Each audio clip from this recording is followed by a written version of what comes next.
Welcome, and thank you for tuning in to Black Women Amplified, the podcast. Your host, Monica Wisdom Tyson, brings you downloadable conversations that matter to women around the globe. We discuss all things Black girl magic, amplify our voices, and transform our challenges into triumphs. Monica calls on her league of extraordinary women to push our boundaries, share their expertise, and stories of personal transformation. Welcome your host of Black Women Amplified, Monica Wisdom Tyson.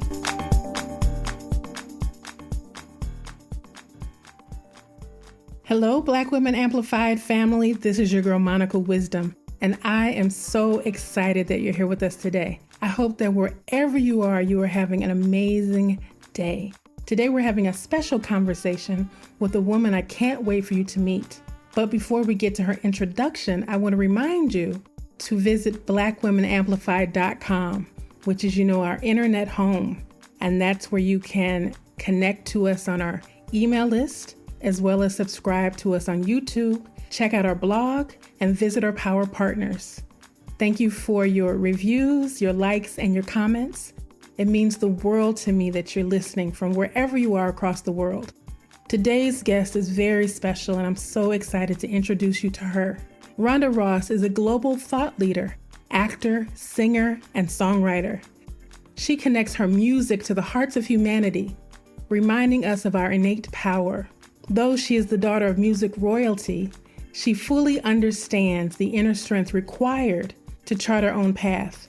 Her gifts as an actor and songwriter have led her to become an Emmy-nominated actor and a Grammy-nominated songwriter. Like her parents, Diana Ross and Berry Gordy, Rhonda works to secure her legacy through empowering music, speaking engagements, and retreats, helping thousands of people recalibrate their thoughts and live their best lives. Rhonda brilliantly combines her music and her life experiences in her latest project, This Makes Me Feel Like Beep, an evening of music and the magic of mindset. Rhonda joins us from New York City as she prepares for the debut of her new work. So please, Black Women Amplified family, give her a very warm welcome as she joins us to share her life, her perspective, her brilliance, and the genius that is Rhonda Ross.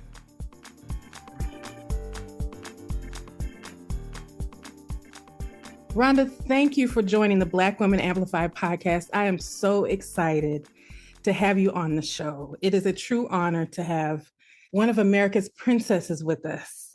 At least that's how I see you. Thank you for joining us. Thank you so much, Monica. I'm so happy to be here. I can't wait for our conversation. Yes, I am truly, truly excited. I'm truly excited that we were connected. You are an actress, a singer, a speaker, and so much more. How do you define your work? That's a good question. I define my work as tuning the inner voice, tuning my inner voice, and I show people how to tune their own inner voice. And I do that through a myriad of ways, through courses and workshops and one-on-one, but I also do that through concerts and the music that I write and I perform. And before you ask, I will say, tuning your inner voice, what I mean by that is managing our thoughts. I call it thought power. Oh gosh, managing our thoughts. And so what I know is that our feelings, our moods are a reflection of our thoughts. We think that our moods come from what's physically happening in our lives, physically happening around us, but they really come from our thoughts. And if we can manage our thoughts and shift them, we can then shift our moods from feeling bad to feeling better. So that is the work that I feel I was put on this planet to do. Wow, what an awesome assignment that you have been given on Earth. And your music has transformed over time. I was listening as I took a deep dive into Rhonda World. I came across this beautiful jazz album that you put out that you collaborated with your husband. Mm-hmm. How did you transition from the jazzy sound to what you're doing now, or is there a difference? Yeah, thank you for that question. There is a difference, and the difference mostly comes from this mandate that I feel that I have on my life, this desire to share what I was just saying, to share the power that we each have inside of ourselves. Because I wanted to share that, well, let me just say, I started my life, my professional artistic life, as just an interpreter of song, singing other people's compositions, being, like you mentioned, the jazz vocalist, where I was singing standards often and other people's compositions. And as I matured in this idea of, wait a second, I have something I want to say, I have something I want to share with people. I've been learning something about life and my power to feel better. And I want to share that with people. I don't just want to sing a song that was written in 1950. I have something to say.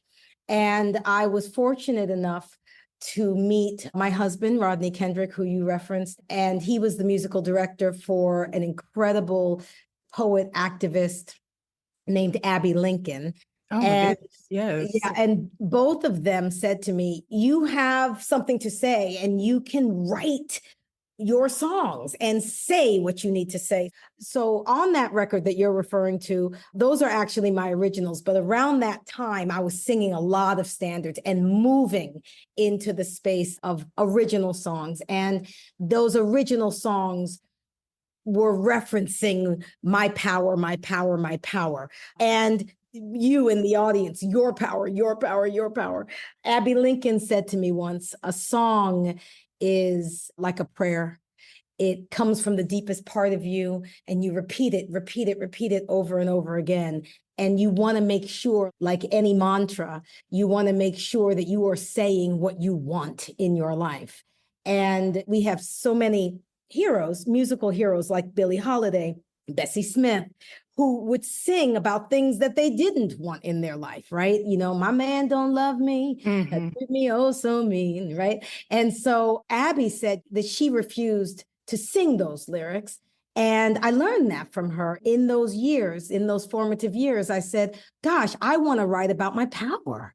I want to write about what's going right and how I can shift it from wrong to right. And I want to write about that. So that's what I started to do. So yes, there is a difference. My music has grown and matured into that space. And that's really what I write about now. It doesn't mean that every song is happy-go-lucky, not at all, because life has challenges. But it does mean that I use the song to take me from feeling like beep, feeling, sad, angry, scared, ashamed. I use the song to take me from those feelings to feeling better, empowered, at peace, in love, safe, and balanced. That's beautiful. Before we get deeper into your work, I want to just put on your record industry hat for a second. Yes. Because it feels like the music industry right now is going through an identity crisis. And you being the daughter of two legends in the American fabric, Diana Ross and Berry Gordy, as well as a village of people who are deep in the music and entertainment industry, you have a very unique vantage point. And from your vantage point, what is your perspective of the music industry now, and how can we move back to being a fair and equitable industry for artists? Well, that's a big question. Let me put on my industry hat and say, well, first of all, the industry has changed in that it's corporate run. There's just not as much in the actual industry, the actual record industry. There's less space for uniqueness, individuality, artistry, creativity, because it's all about what sells, right? It's a capitalist situation. It's all about likes and how many eyeballs do you have on your social media and all of that stuff.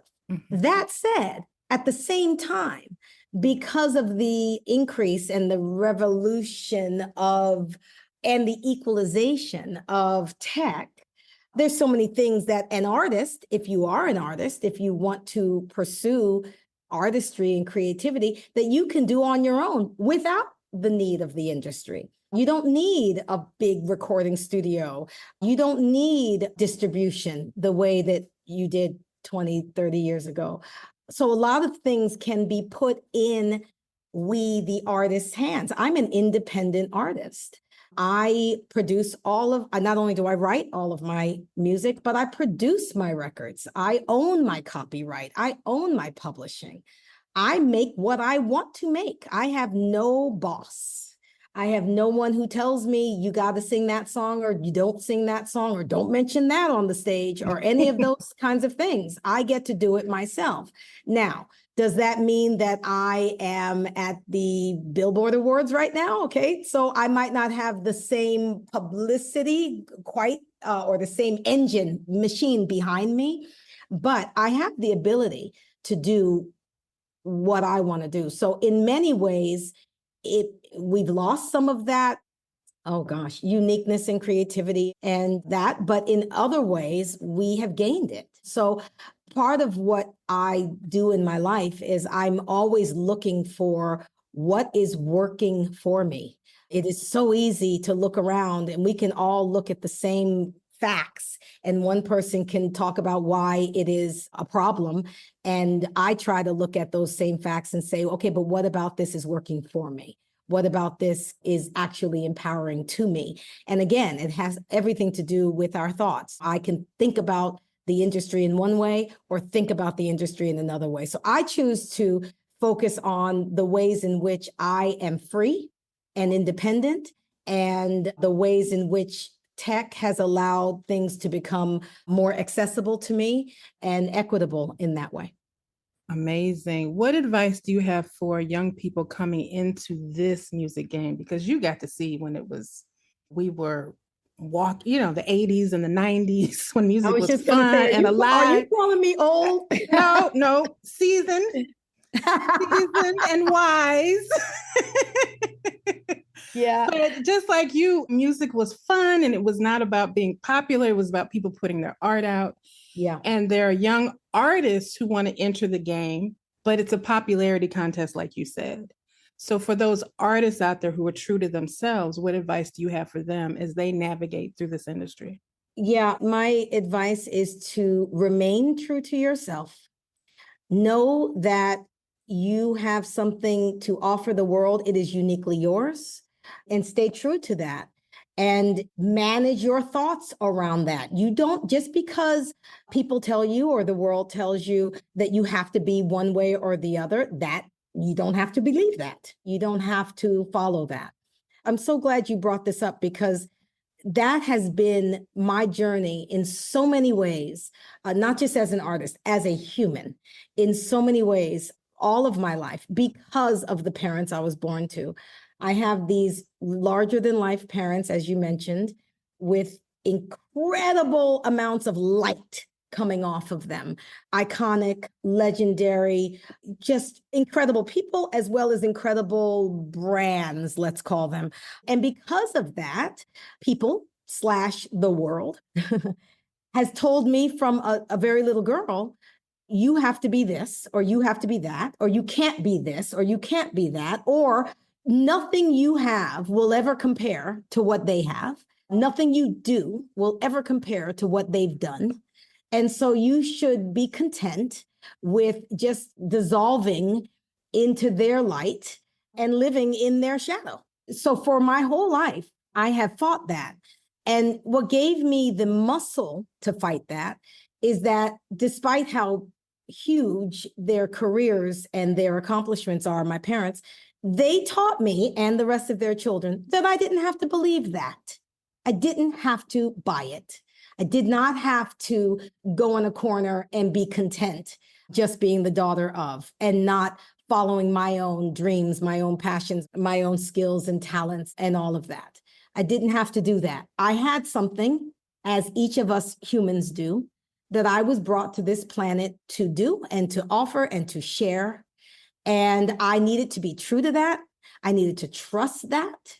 I needed to hold fast to that and continue pursuing it. And I did. And I still do, because even to this day, I get, oh gosh, many comments. I mean, really daily, many comments that either subtly or not so subtly try to, quote unquote, put me in my place, right? Try to let me know that nothing I do is going to compare to what my parents have done. And so I say to that young artist, whatever they are moving against, whether it be that other people in their family have already had success or friends or whatever, or whether it be that their family doesn't believe that they should be pursuing this, or whether it be the music industry is trying to push them one way or the other that doesn't feel aligned with their spirit. Whatever it is, I say, follow your heart and know that you are worthy, and that if spirit has put in your heart to share something specific, then that is your work and that is what you should be doing. And you do not have to believe the words that anyone says any differently. But here's the deal. And I know I talk a lot, Monica, I'm almost done. Here's the deal. Here's the deal. You get to believe what you want to believe. So no one can actually force that on you. That is yours. And so if you choose to believe that you need to change yourself, then that's what you've chosen. But you don't have to. You can believe that you are worthy. And I have spent my life believing that I am worthy. That's a great point that you just said, is that people have to realize there's always a choice. No matter how much people push you into the corner, no matter how much society says that you are this or you are that, you always have a choice. So that's a beautiful perspective. And you have been honest and open about your feelings of self-worth, insecurity, low self-esteem, and depression. How has that manifested in your life? Because looking from the outside, you would think, oh, how could she have a problem? She's an American princess. But you're human, like you said, I'm a human. How have those feelings shown up in your life? And then how have you unraveled that to find the confidence that you have now? Yeah, thank you. Mostly it's shown up in this idea that my worth is somehow only there because I'm, quote unquote, a princess, that is the worth. It reminds me of a person, a woman who has a lot of physical beauty. And the world says, oh, you're worthy because you have this physical beauty. And she says, okay, thank you, fine. But I have all these other things too, right? I have all these other things. I'm intelligent, I'm strong, I'm a good friend, I'm a good mother, I'm a good, all these other things. And the world says, yeah, but nothing compares. So that's sort of what I have been dealing with, where I have all of these things and interests and ideas and all of the things and relationships and all of the things. And yet the world still will say, oh, but you're a princess. Oh, but you look at your parents. Oh, but whatever. Or I'll be a songwriter, or I'll be an actor, or whatever it is. And the world says, yeah, that's all fine and good. But what we really want to know is your relationship with your parents, or we really want to know if your parent will be coming to your performance, or what we really want to know is, can we talk to your parents about whatever, like the bypass. So it feels as if who I am as a human gets lost in the sauce, right? So that is something that I have juggled and dealt with my whole life. And the way that I handled it and the way I continue to handle it is really what we were just talking about it, a young person coming into the business. What I do is I stay true to who I am. I stay true to that. I stay present to that. I stay balanced in that. I know who I am. I've always had a sense of who I am, the relationships that I build in my life, the relationship with my husband, with my son, with my siblings, with my friends. It's all authentic and real. And I have built who I am based on what we talked about earlier, my thoughts about who I am.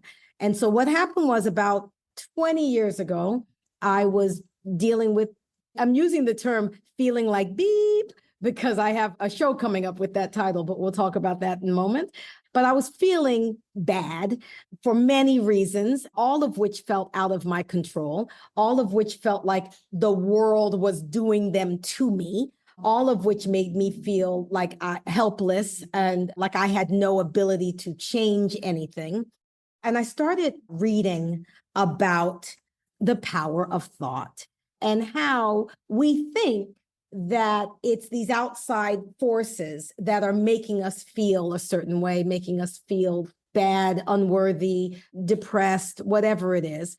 And yet it is not the outside forces, it's our thoughts about the outside forces. But we are the thinker of our thoughts. So we have the ability to shift those thoughts. And once I started to get a taste of that, and that was about 20 years ago, I was just blown away by how I could take the reins of my happiness, of my feelings, of my moods into my own hands. And I wasn't a victim to what anybody thought, what anybody said, what anybody did around me. Every ability to feel better came from me.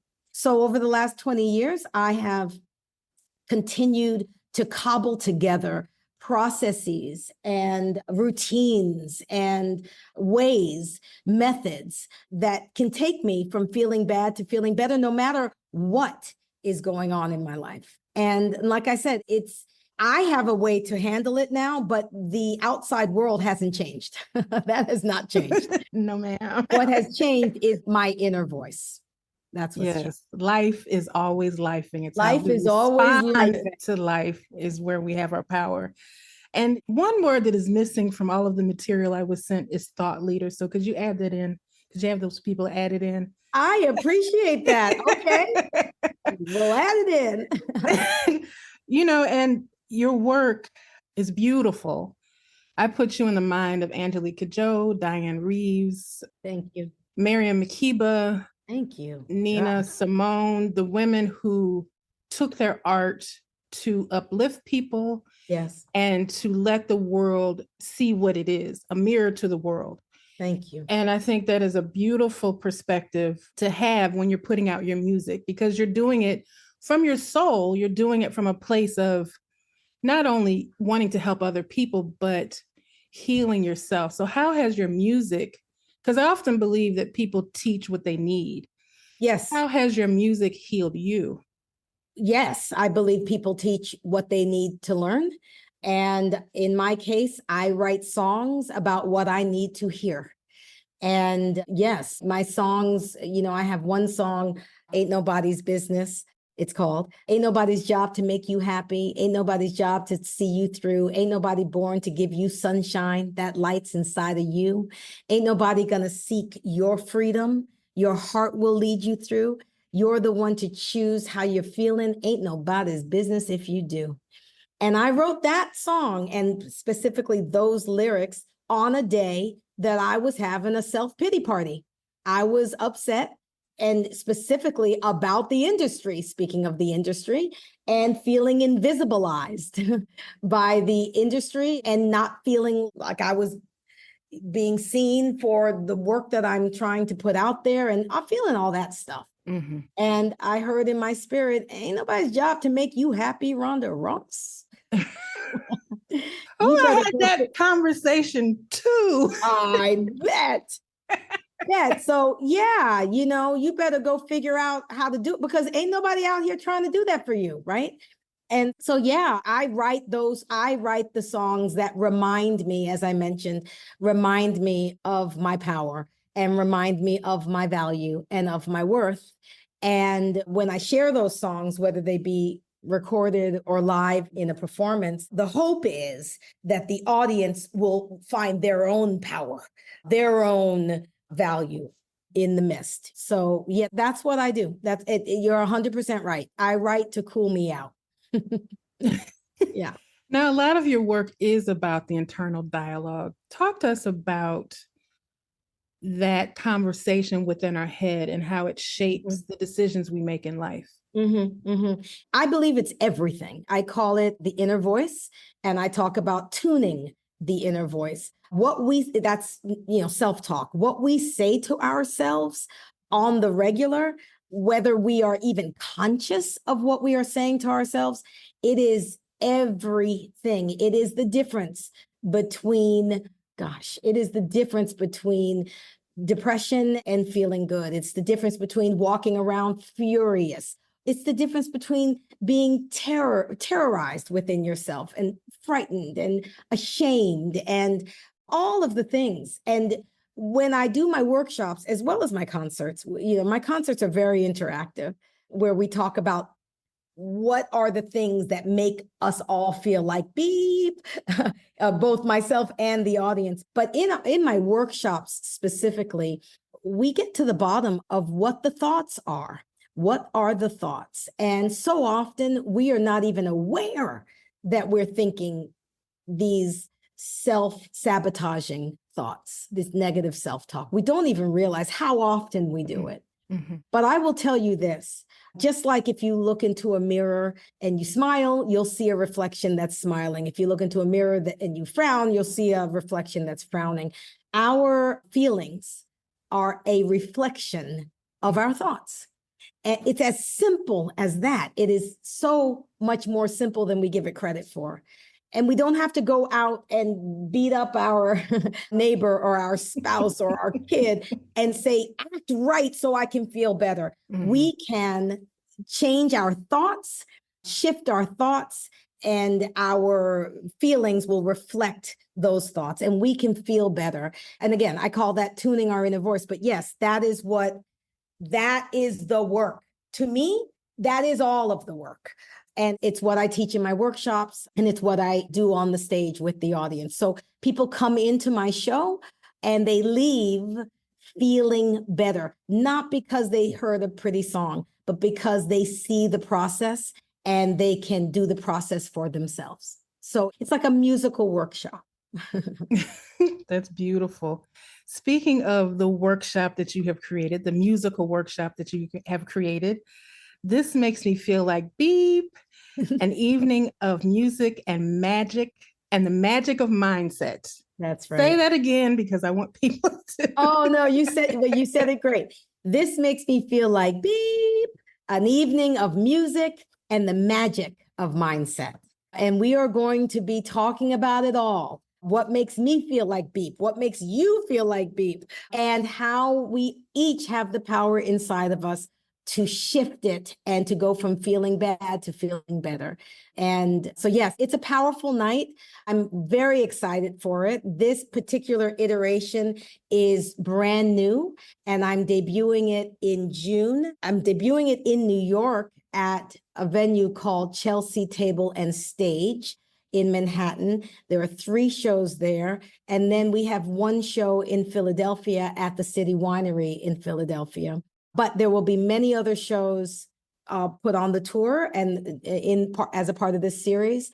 So I'm asking people to go to rhondaross.net, enter their email address, and they will know about all of the shows, as well as the potential to live stream the shows in the event you are not near one of the venues. But yes, they're going to be very powerful nights. Hey, I hope you are enjoying this episode.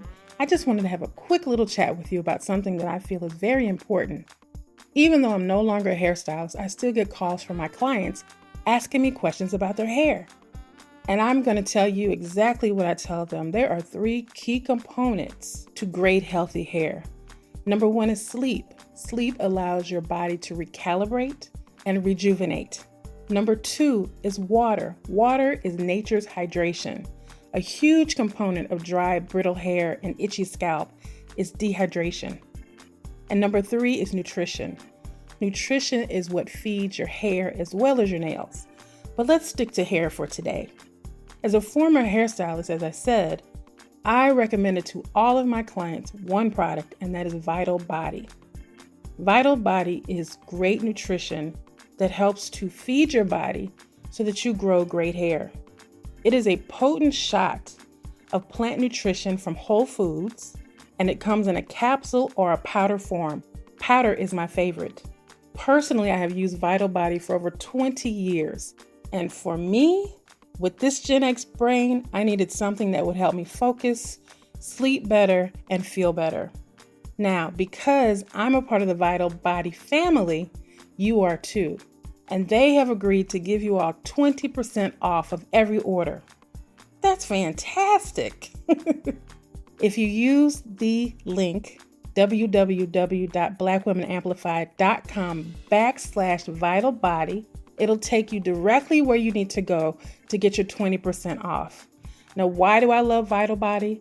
Because when I met the company, or should I say when I met the owners and I started using the product, it totally changed everything for me.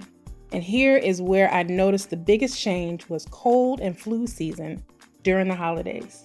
There's nothing like going to hang out with your family sick. And once I started taking Vital Body, I no longer had that problem. So again, check it out. Get more information. Go to www.blackwomenamplified.com/vitalbody. And to get your 20% off, use the code MONICA20. Have a great time on your vitality journey. And let's get back to this episode. What has been the process of putting a show like this together where you're connecting all the dots of your work? Yeah, thank you, Monica. I am connecting all of the dots of my work and all of the dots of my life. And if you want to really know the truth, it has been terrifying. I'm not kidding you. I feel terrified.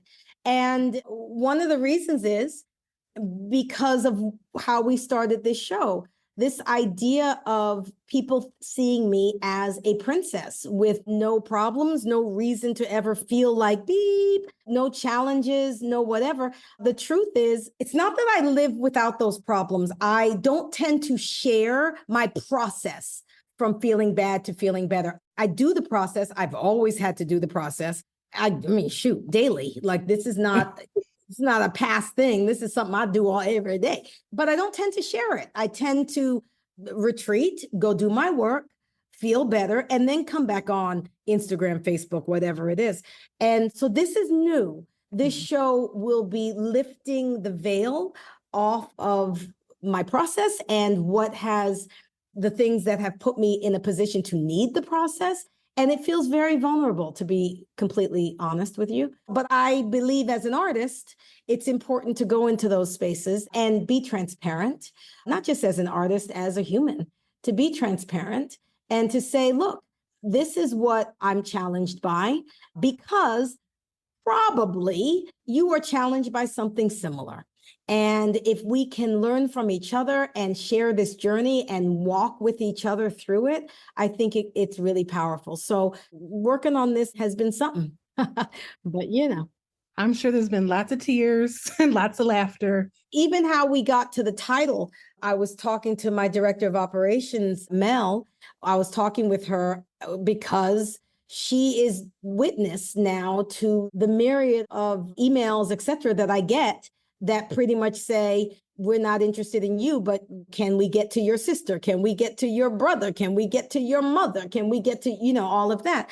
And I'm so used to it now. But something came up and I was ranting. And I said, this just makes me feel like crap. It just angers me. And it makes me feel like crap. And she said, yeah, that's what you should call the show. And I was like, wait, what? She said, yeah, that's what you should call the show. This makes me feel like beep. That's what you should do. And so we looked at that for a while. And I said, I really think that it's the perfect title because it does pull together all the things, who I am, what my journey has been, what I feel that I have learned and built that I can share with other people. And of course, my thought power, understanding and tuning my inner voice and all of that, and my songwriting and all of that. So it brings it all together. So you're taking this to Broadway? I'm taking it wherever they'll have me, Monica.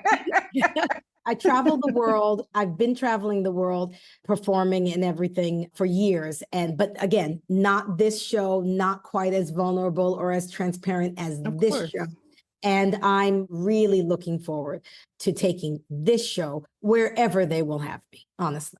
Yeah. I think every artist has that watershed moment where they're this is me. I'm tired of hiding. I'm tired of putting on a hat for you all. I'm tired of putting on this face for you all. Yes. And I just want, this is me, like it or not. Like, I think Yes. writers have that, all storytellers Yes. have that moment. And I understand, I understand it because we all have people in our family that are like magic. Yes. And people want, hey, are they going to stop by? So that's an off Monica, I'm so glad conversation, but it's not off topic at all. I'm so glad you mentioned that because I know that to be true. You do not need to have Diana Ross and Berry Gordy as your parents to feel invisibilized by something in your life. And that's why I mentioned a woman who has a beautiful face or a big bosom or whatever the thing is, right? You don't have to, there are so many ways in which we walk the world, we walk this earth, and other people are telling us that someone else in our life is more important than we are, or something else in our life. It could be your spouse. It could be your job title. It could be any of the things. And we all are dealing, many of us, maybe not all, but many of us are dealing with this feeling of, but wait, what about me? right. Now, what about what I have to share? What about my perspective? You don't need to have Diana Ross and Berry Gordy as parents to know what that feels like.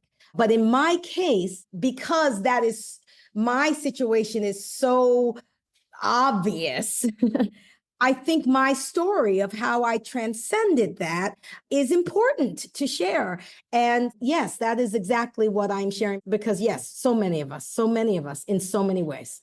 And when I was thinking about this interview, this conversation, I should say, with you, I was thinking about people like Bernice King and yes, Harry Belafonte's kids and yes, Malcolm X's daughters. yes, and all of because it's not just that your parents are singers. Your dad specifically innovated a whole genre of music, which is a big deal. yes. So as a singer, I can imagine that walks in the room before you do. Yes. And these artificial expectations, these premeditated expectations are already there before you sit down in a meeting. Yes. And so that has to be a heavy burden to carry and a lot to unravel. And it's beautiful that you've created a show that shows us your unraveling process. Yes. Because we all have things to unravel. Like you said, we don't have to be a family member of this caliber. We all have people in our family and we all have places where we're trying to find ourselves. So I think this is a beautiful experience that you're sharing. And I'm so happy that you are.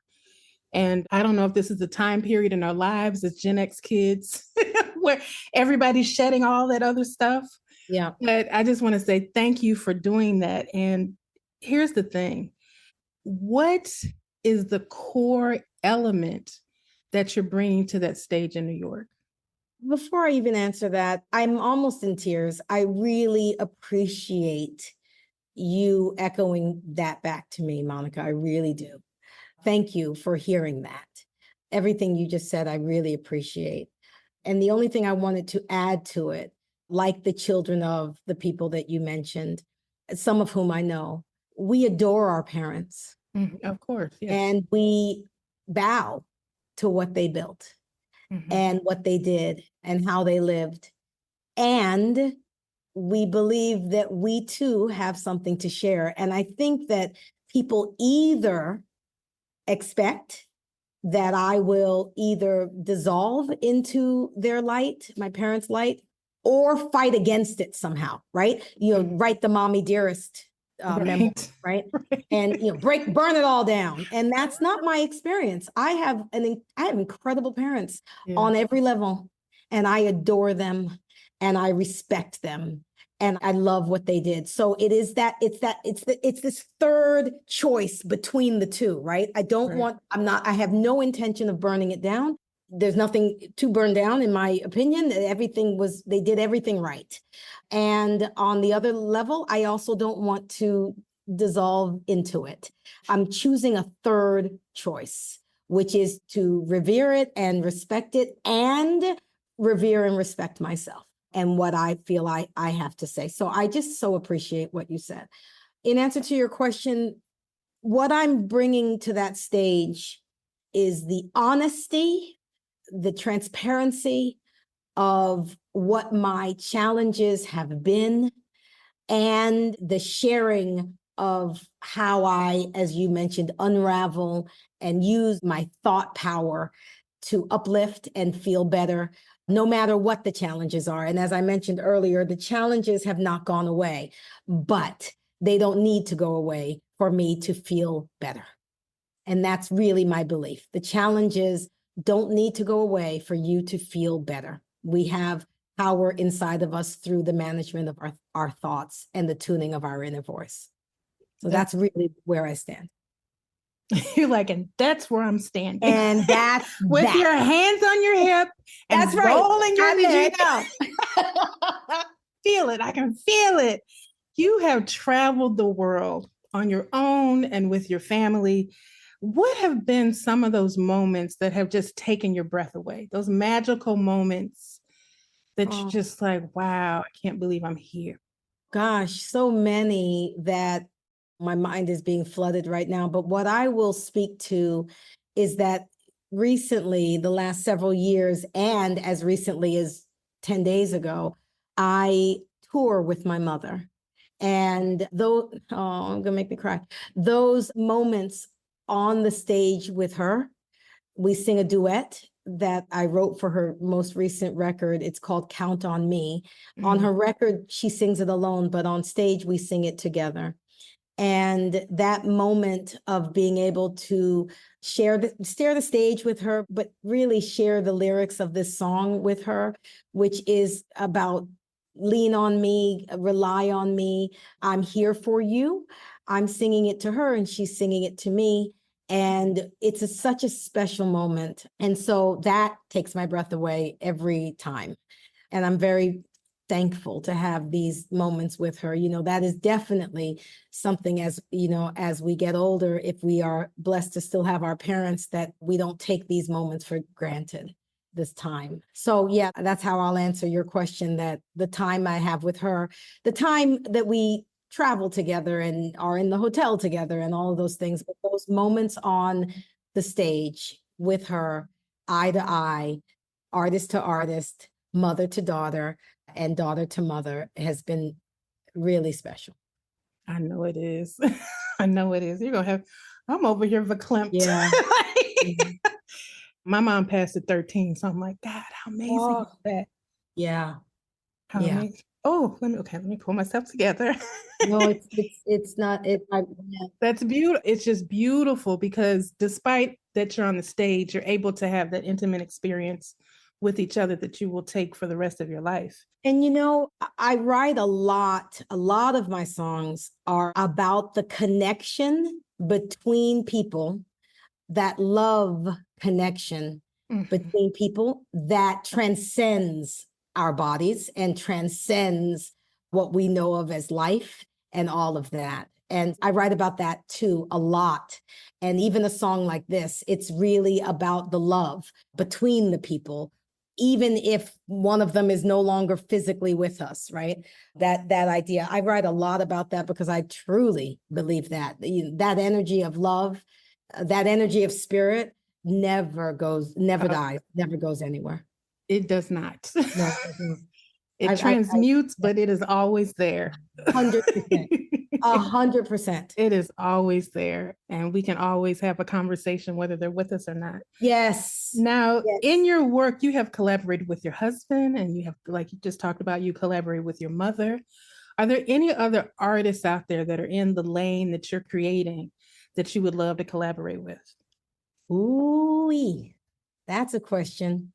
Yeah, being a Gen X girl, you know, I love me some Jill Scott. Oh, yes. I love me some Erica, India, Ari. I would love to work with these ladies. I love what they do and how they do it and all of that. Michelle Ndegeocello. Oh. Yeah, she's someone, I mean, there are a lot. They're all about in my age range, right? So yeah, I dig what they do. There's so many others. I'm not thinking of all of them, but there are so many. Yes. Well, yeah, Liv Warfield, I'd love to work with her. You know, I know you interviewed her. There's just there's so many. Goodness. Yeah. I call Liv my cousin because she was raised 2 hours away from me in Illinois. Okay. So I'm like, oh my God, we were raised right down the street from each other. but she's the coolest. Yeah, You all would be agreed. dynamic together. She's the Yeah, coolest. we don't know each other well, but we dig each other. We've met and several times and we follow each other and all that stuff. I dig her a lot, a lot. Yeah. Yeah. Yeah. She's incredible. So what is on the horizon for Rhonda Ross?